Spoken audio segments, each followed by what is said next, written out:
अहमदनगर शहरातील केडगावमध्ये एका युवकावर शस्त्रानं हल्ला केल्याची घटना घडली असून या प्रकरणी चौघांविरुद्ध गुन्हा दाखल करण्यात आलाय। 4 जणांच्या टोळीने एका युवकाला जातीवाचक शिवीगाळ करत वस्तारा, कोयता आणि लाकडी दांडक्यानं हल्ला करत जखमी केलं। केडगाव नेप्ती रस्ता, एकनाथनगर, श्रीकृष्णनगर येथील रहिवासी रोहित जगधने असं हल्ला झालेल्या युवकाचं नाव आहे।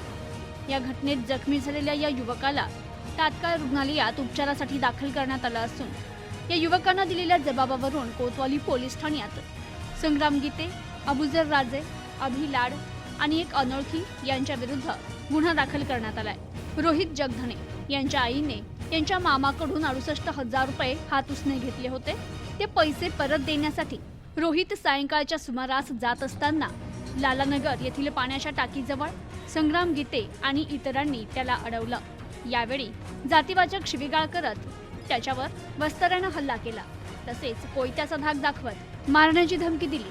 लाकडी दांडक्याच्या साह्यानं मारहाण करत खिशातील 68,000 रुपयांची रोकड बळजबरीनं काढून घेतली असं रोहित जगधने यांनी दिलेल्या फिर्यादीत म्हटलंय।